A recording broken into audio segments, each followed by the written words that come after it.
नमस्कार. या व्हिडिओमध्ये आपलं खूप खूप स्वागत आहे. आपल्यापैकी अनेक लोकांना वारस हक्क प्रमाणपत्र किंवा सक्सेशन सर्टिफिकेट किंवा हेअरशिप सर्टिफिकेट हे शब्द अनेकदा आपण बँकेत जेव्हा जातो किंवा वारसांसंदर्भात मिळकत नावावर करण्यासंदर्भात जेव्हा जातो त्यावेळी हे शब्द आपण अनेक वेळा ऐकलेले आहे. आणि अशा वारस हक्क सर्टिफिकेटमुळे अनेक व्यवहार देखील या ठिकाणी थांबलेले असल्याचे आपल्याला अनुभवातून आपल्याला लक्षात येईल. आता याच संदर्भात आजचा विषय असा आहे की वारस हक्क प्रमाणपत्र काय. या संदर्भात आपण या व्हिडिओमध्ये संपूर्ण जाणून घेताना वारस हक्क सर्टिफिकेट म्हणजे काय, कुठल्या मिळकती संदर्भात आपल्याला वारस हक्क सर्टिफिकेटची आवश्यकता आहे किंवा तो कशा प्रकारे मिळवावा, आणि त्या संदर्भात जर तुम्हाला तो वारस हक्क सर्टिफिकेट हा कोर्टाकडे आपल्याला जर मागायचा असेल तर त्या संदर्भात काय प्रोसिजर आहे, आणि कोर्टामध्ये त्याला नेमकं किती तुम्हाला कोर्ट फी स्टॅम्प भरणे आवश्यक आहे, किंवा ते सर्टिफिकेटचा उपयोग नेमका कशा पद्धतीने केला जाऊ शकतो आणि कुठल्या मिळकतीला केला जातो, तसेच ते जर सर्टिफिकेट मिळालं असेल तर ते रद्द होऊ शकते का, या संदर्भात सविस्तरच आपण या व्हिडिओ मधून माहिती जाणून घेणार आहोत. आता नेमकं आपण जाणून घेऊया की अशा प्रमाणपत्राची आवश्यकता नेमकी कधी आणि केव्हा पडते आणि कुठल्या मिळकती संदर्भात पडते. आता ज्यावेळेस एखादा व्यक्ती आहे आणि तो व्यक्ती मयत झाल्यानंतर त्या व्यक्तीचे वारसदार नेमके कोण कोण आहे हे ठरवून देणारं प्रमाणपत्र म्हणजे वारस सर्टिफिकेट. आता यामध्ये दोन प्रकारे आपण विभागणी करू शकतो, हेअरशिप सर्टिफिकेट आणि सक्सेशन सर्टिफिकेट. आता हेअरशिप सर्टिफिकेट आणि सक्सेशन सर्टिफिकेट हे दोन्ही वारसांच्या संदर्भातच आहे, परंतु याचा उपयोग जो आहे हा वेगवेगळ्या मिळकती संदर्भात केला जातो. मग आता आपण ते या ठिकाणी जाणून घेऊया. आता आपण जर बघितलं तर सक्सेशन सर्टिफिकेटचा विचार जर केला तर सक्सेशन सर्टिफिकेट हे मिळकत जे मुव्हेबल मिळकत आहे, जंगम मालमत्ता, त्या संदर्भात आपल्याला सक्सेशन सर्टिफिकेटची आवश्यकता आहे. म्हणजे काय, तर जर बँकेत सिक्युरिटी असेल, बँक मुदत ठेवी असतील, शेअर्स असतील किंवा प्रॉमिसरी नोट असतील, डिव्हेंचर असतील, पीएफ खाते असतील किंवा बँक लॉकर असतील, किंवा एखाद्या जो निवृत्ती वेतन धारक असेल, पेन्शन धारक, त्याची जी पेन्शन खात्यामध्ये जमा असेल आणि तो मयत झाला असेल, मग ती मयत झाल्यानंतर त्याच्या वारसांना ती काढण्यासाठी आवश्यक जे प्रमाणपत्र लागतं ते सक्सेस सर्टिफिकेट लागतं. आणि जर आपण दुसरा विचार केला तर सिडको असेल, म्हाडा असेल किंवा एमआयडीसीतल्या काही मिळकती असतील त्या संदर्भातल्या अशा मिळकती संदर्भात सदर कार्यालयात जेव्हा आपण जातो आणि जी मयत व्यक्ती आहे त्या व्यक्तीचे वारस नाव लावण्यासाठी आपण कार्यालयात जातो, तेव्हा ते मान्य न्यायालयाकडून तुम्ही हेअरशिप सर्टिफिकेट घेऊन या अशा प्रकारची आपल्याला पत्र देतात. मग त्यासाठी हेअरशिप सर्टिफिकेट आहे. जे एअरशिप सर्टिफिकेट हे जे इनमुव्हेबल प्रॉपर्टीसाठी आपण लागते, म्हणजे घर असेल, जमीन असेल, दुकान असेल, या संदर्भात मिळकती संदर्भात वारसांची नावं लावण्यासाठी या ठिकाणी हेअरशिप सर्टिफिकेट आपल्याला लागत असते. आता याच्यामध्ये दोन प्रकारे विभाजन केले जाते. जर एखादा मयत व्यक्ती जो आहे आणि त्याची जी प्रॉपर्टी आहे ही सेल्फ अक्वायर्ड प्रॉपर्टी असेल आणि सेल्फ अक्वायर्ड प्रॉपर्टी असेल, अशा वेळी तो त्या प्रॉपर्टीचे विल्हेवाट ही त्याच्या जिवंतपणे देखील लावू शकतो. मग ती कशा प्रकारे लावू शकतो, तर ती जी प्रॉपर्टी आहे ती विलद्वारे त्याला त्याच्या इच्छेप्रमाणे त्याच्या निधनानंतर त्याला ज्या वारसदारावर किंवा ज्या व्यक्तींच्या नावावर त्याला ती मिळकत करायची आहे ती इच्छापत्राद्वारे तो करू शकतो. परंतु बऱ्याच वेळा सेल्फ अक्वायर्ड प्रॉपर्टी जरी असेल, परंतु मयत व्यक्ती हा जर विल तयार केलेली नसेल, तर मग अशा वेळेस ती जी मिळकत आहे ही इंडियन सक्सेशन ऍक्टच्या नियमाप्रमाणे किंवा हिंदू सक्सेशन ऍक्टच्या नियमाप्रमाणे ती त्या वारसांमध्ये वारस त्याचे लागतात, तिथे कायदेशीर जे वारस असतात. मग अशा परिस्थितीमध्ये आपण जर बघितलं ते वारसा हक्क कायदा जो आहे हा तिथे त्या ठिकाणी लागू होतो.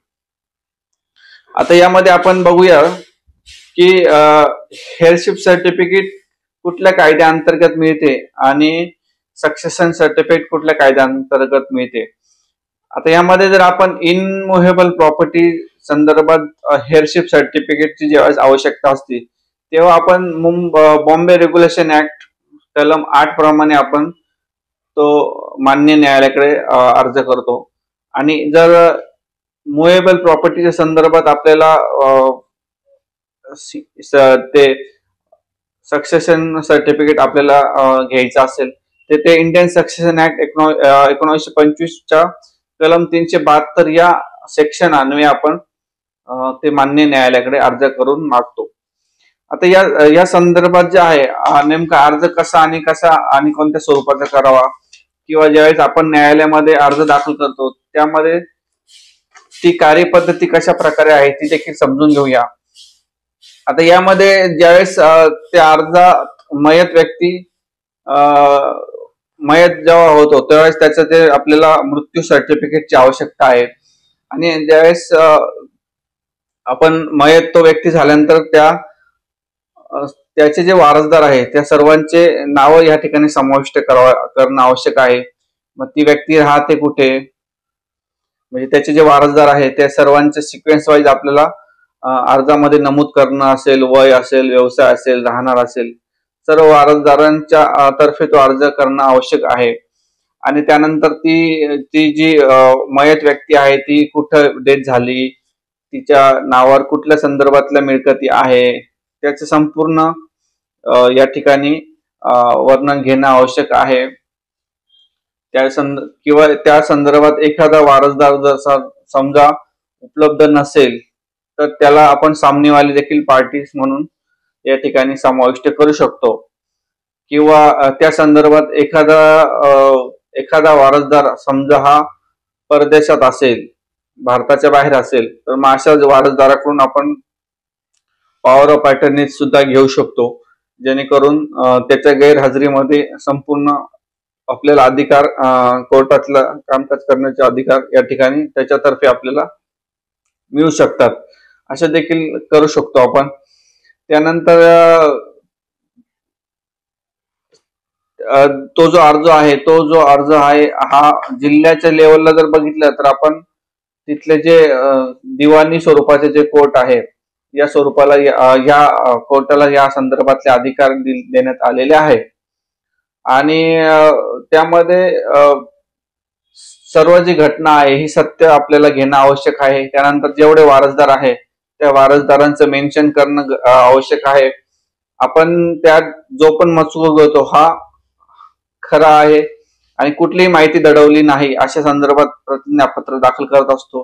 त्यामुळे आपण एखादा जर वारसदार या ठिकाणी लपून ठेवला आहे तर त्यामुळे देखील या ठिकाणी तो गुन्हा धरला जाईल अशा प्रकारे या मध्ये तरतूद केलेली आहे.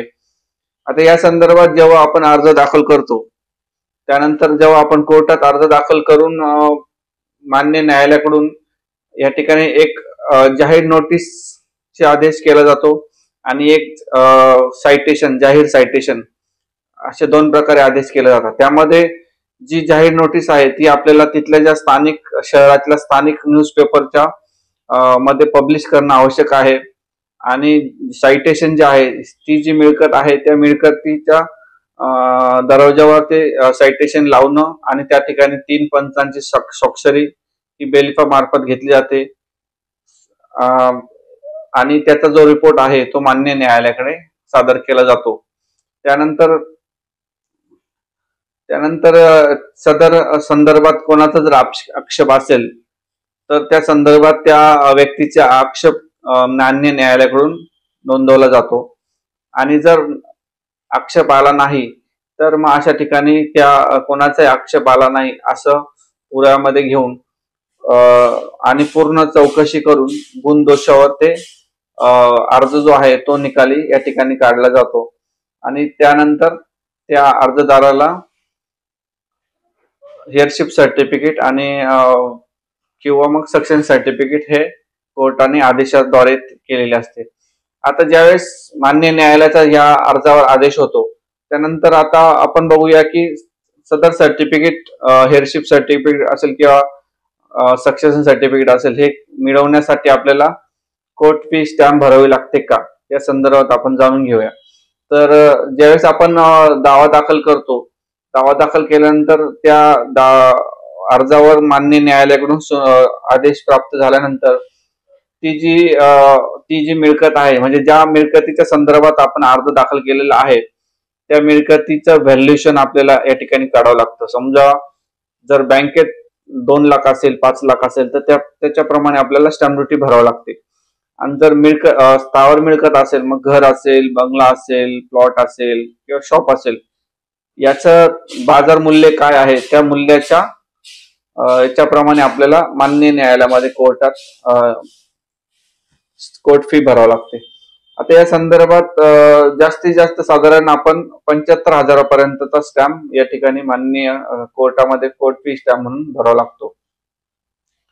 आता या सर्टिफिकेटचा नेमका काय उपयोग आहे ते आपण जाणून घेऊया. आता यामध्ये जे सक्सेशन सर्टिफिकेट आहे ते पूर्ण भारतभर बंधनकारक आहे आणि हे सक्सेशन सर्टिफिकेट कोणीही नाकारू शकत नाही. बऱ्याच वेळा नोकरी असेल, नोकऱ्यांमध्ये देखील सक्सेशन सर्टिफिकेटची आवश्यकता आहे किंवा गव्हर्नमेंटच्या नोकऱ्या असतील किंवा राज्य सरकारच्या ज्या केंद्र सरकार आणि राज्य सरकारच्या नोकऱ्या असतात या ठिकाणी बऱ्याच वेळा अनुकंप तत्वावर वारसांना घेण्यासाठी ते सक्सेशन सर्टिफिकेट या ठिकाणी लागत असते. तसेच बऱ्याच वेळा विधवा असतात त्यांना देखील वारस सर्टिफिकेटची या ठिकाणी आवश्यकता असते आणि मग या ठिकाणी ह्या सर्टिफिकेटची आवश्यकता आहे. आता यामध्ये एक निर्णय देण्यात आलेला आहे. यामध्ये रेल्वेमध्ये नोकरी करणाऱ्या आणि मयत पतीचा पगार हा सक्सेशन सर्टिफिकेट मिळून देखील त्या विधवा पत्नीस पैसे न दिल्यामुळे माननीय मुंबई उच्च न्यायालयाने एक निकाल पत्र देताना तिथले जे डिव्हिजन रेल्वे बोर्डाचे ऑफिस आहे या बोर्डाच्या ऑफिसला चांगलाच फैलावर घेतले आणि त्यांना दंड आणि व्याजासहित रक्कम देण्याचा आदेश या ठिकाणी केला आहे. म्हणजे या सर्टिफिकेटच्या संदर्भात जर कोणी टाळाटाळ करत असेल तर या ठिकाणी माननीय उच्च न्यायालयाचा एक महत्वपूर्ण निर्णय आहे. त्यामुळे हे सक्सेशन सर्टिफिकेट कोणीही टाळू शकत नाही आणि जे सर्टिफिकेट आहे हे ज्या व्यक्तींच्या नावे आहे त्या व्यक्तींना संबंधित सिक्युरिटीज व्याज असेल, लाभांश असेल हे मिळू शकते. आता या संदर्भात जर आपण विचार केला तर मिळकती जे आहे ते सर्टिफिकेटचा उपयोग हा फक्त त्या मालकी हक्क मिळवण्यासाठी करता येतो. म्हणजे ज्यावेळेस ती व्यक्ती वारते आणि त्या व्यक्तीच्या निधनानंतर ते जे सर्टिफिकेट असं ठरवतं की ह्या व्यक्तीचे वारसदार कोण आहे, अशा प्रकारे या सर्टिफिकेटचा उपयोग होतो. आता हे सर्टिफिकेट रद्द होऊ शकते का या संदर्भात आपण माहिती जाणून घेऊया. तर हो, तर हे सर्टिफिकेट कोणत्या परिस्थितीमध्ये रद्द होऊ शकते तर बऱ्याच वेळा कोर्टामध्ये फसून अर्ज केला जातो किंवा जो अर्ज करतात त्यामध्ये काही माहिती लपवलेली असते किंवा वारसदारांची माहिती लपलेली असते. मग अशा परिस्थितीमध्ये या ठिकाणी सदर सर्टिफिकेट रद्द होते. आता यामध्ये स्थावर मिळकतीबाबत हेअरशिप सर्टिफिकेट जे आहे हे दुसऱ्या प्रकारे वारस हक्क प्रमाणपत्र किंवा जे बॉम्बे रेग्युलेशन ऍक्ट 1827 आहे या वेगवेगळ्या कायद्यांतर्गत कोर्टातून घ्यावे लागते आणि याची जी कार्यपद्धती आहे ही सारखीच आहे. म्हणजे सक्सेशन सर्टिफिकेट हा दुसऱ्या कायद्याने मिळते आणि हेअरशिप सर्टिफिकेट हे वेगळ्या कायद्याअंतर्गत मिळते, परंतु यांची कार्यपद्धती आणि उपयोग हा सेमच आहे. म्हणून हे सर्टिफिकेट देखील रद्द होऊ शकते अशा परिस्थितीमध्ये. आणि मग जेव्हा अशा प्रकारे आज आपण वारस सर्टिफिकेट स्थावर मिळकतीसाठी कशा प्रकारे आणि कोणत्या सर्टिफिकेट आणि कुठल्या कायद्यांतर्गत केला जातो, अर्ज केला जातो आणि सर्टिफिकेट मिळवले जाते. तर जंगम मालमत्तेच्या संदर्भात बँकेत काही पैसे असतील, वारसा किंवा जे निवृत्ती वेतन बँकेत असेल ते काढण्यासाठी कुठल्या प्रकारचं प्रमाणपत्र आवश्यक आहे आणि ते कुठल्या कायद्याअंतर्गत मिळते, त्याची कार्यपद्धती काय, ही आपण या वारस हक्क प्रमाणपत्राच्या व्हिडिओमधून जाणून घेतली आहे. धन्यवाद.